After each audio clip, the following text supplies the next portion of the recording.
You're good. Ready? Okay, we'd like to welcome everybody back again here to this afternoon segment. Again, interviewing a lot of the artists here at the IFAM, so to speak, Indigenous Fine Arts Market. And recognizing that we have a variety of different artists from around the country, and looking at some of the different mediums and the different, I don't like the word craft, but way of life, for a lot of our people. And we're lucky here, we have a gentleman from the Nation. I like to, looking at his beadwork, his silver work, and looking at some of the turquoise. One of the most asked questions now, the variance, the difference between one style of turquoise. Some of them have processed. A lot of the people out there in the audience, listening area, watching area, don't know the difference in turquoise. And I noticed he had some here, and you might want to briefly introduce himself first of all, and where he's from, and how he got into silver work, and then eventually we'd like to get into the difference in turquoise. Okay, my name is Lee Hosteen, and my wife and I, Penn Hosteen, we reside at Upper Fruitland, New Mexico, which is just west of Farmington. And I was in the mining industry for 33 years until I retired. So I've been in a different part of mining. I was always in the engineering department or the project management. So when I retired, I just decided to pursue my passion of creating things. All I did was I worked on making necklaces because of my girls, my daughters. I see people's work and I think, oh, I can do that. So that's how it started out, because of my kids. And so from there, so the necklace making is about 20 years. And then I eventually went into making, I thought I'd just make pendants for the necklaces. And I started teaching myself and learning about the silver work. So the silver work has just now approximately two and a half years or so. So I'm brand new but I've been trying different avenues, teaching myself and just asking questions, and YouTube is wonderful on getting information. And then I looked at those old photos of native jewelries, how they work their jewelry, and tried to find some information how silver work has come upon the native people, how they started working with it. So that's as far as silver work. They're kind of antiquish because I like the old way of how they did things, and twisting my own wires to melting and tufa, and then sand casting. So there's a wide array of how I wanted to pursue the silver work. As far as turquoise is concerned, I used to work in a gold and silver mine, and I used to also work in a copper mine. So from there, I started looking at copper. The product of turquoise is associated with copper. And if you go into the mine, you can see where the water trickles down. There's a piece right over here. So where the water comes down into these cracks, and it deposits these minerals in there. Aluminum, sulfate, and phosphorus, I believe, and various other elements. So it comes in a wide array of colors, from sky blue to green. And then there's also turquoise. It comes in a wide array of, it might be solid colors, such as the sky blue Sleeping Beauty, which is from Globe, Arizona. And then we have other ones that are called Red Whip from Kingman, Arizona. Has a lot of matrix. And then like number 8, which would be like this here.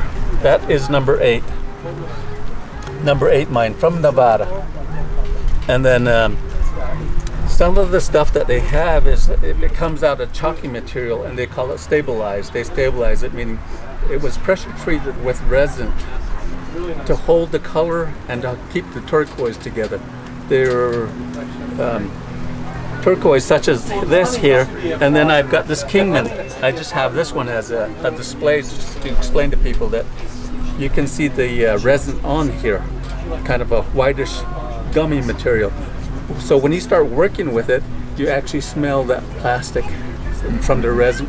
So it's still a turquoise, but it's just the resin just holds it together. But the natural stuff, like this Royston here out of Tonopah, Nevada, I have to be careful when I start working with it because they start popping. So it is an art to try and keep everything together.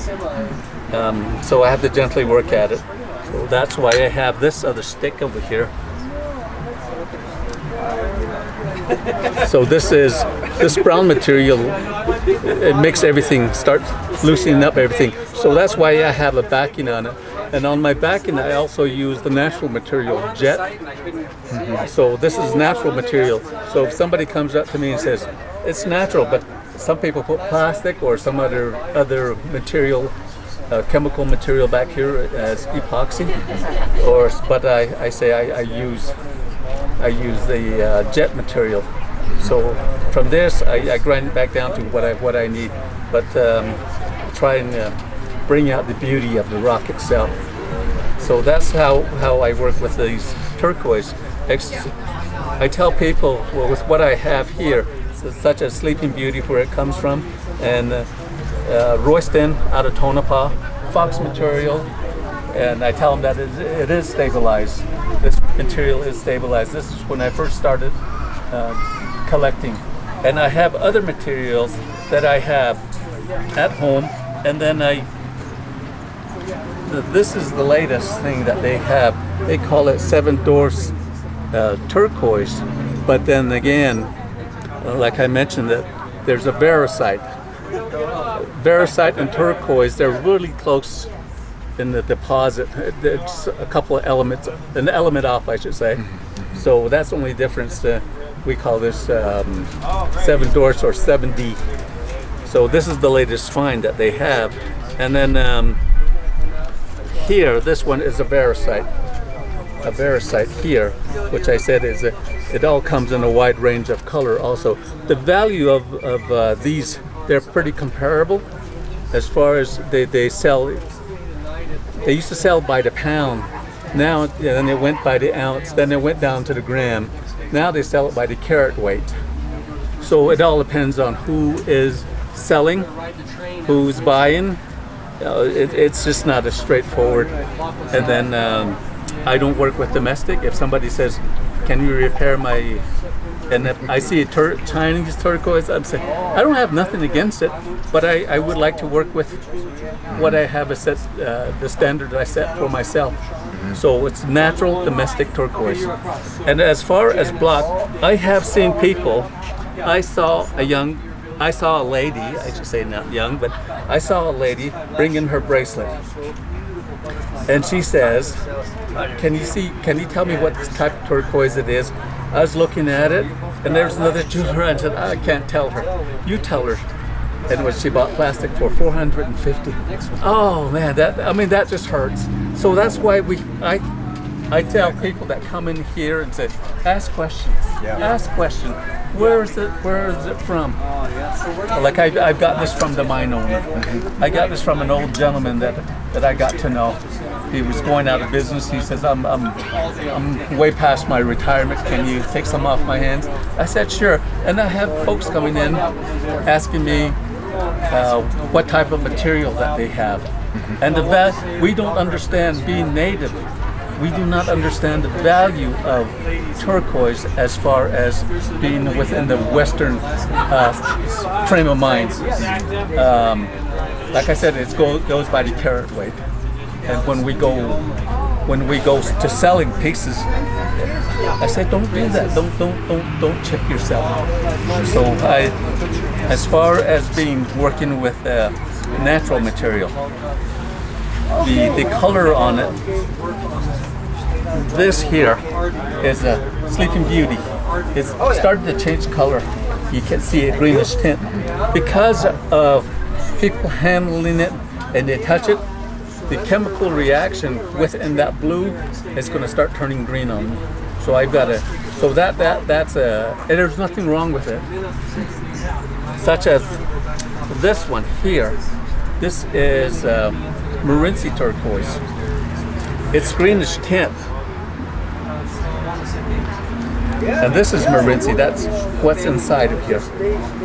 Because people keep touching this and handling, this is old stock, but the color is actually blue, deep blue.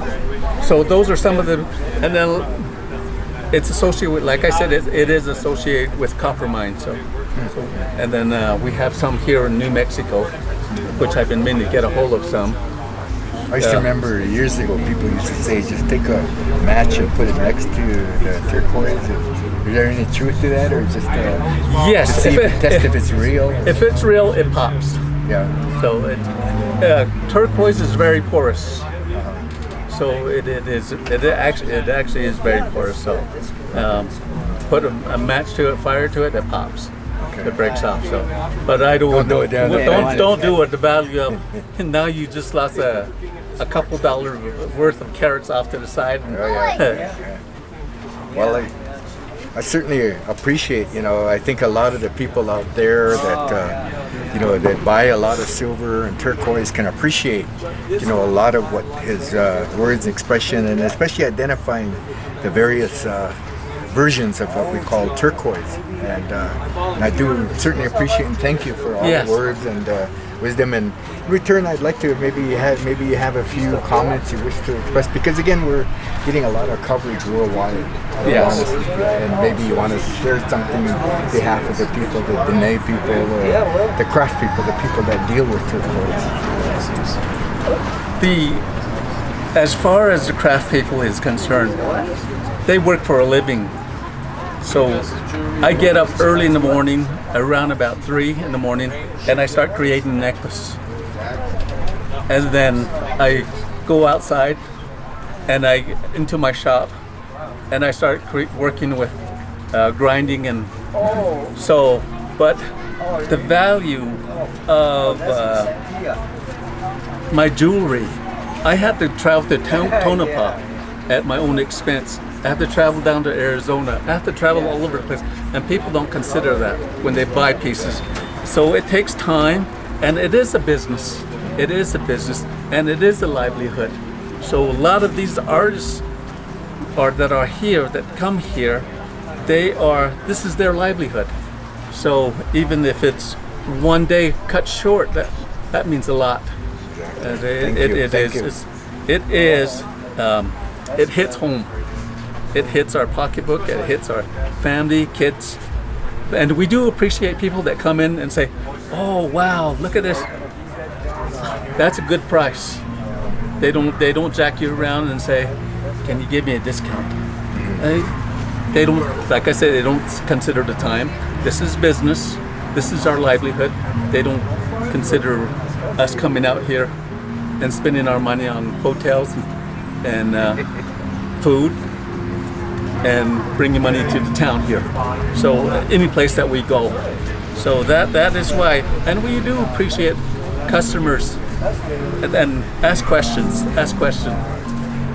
Well, I appreciate it. Certainly Yeah. appreciate your wisdom and your work. I admire a lot of your work, and especially the explanation to a lot of the various versions of turquoise. And again, there are a lot of people throughout the world that have a lot of misconceptions about turquoise, silver work, and I'm glad you clarified a lot of that. And again, thank you. I hope. Thank you.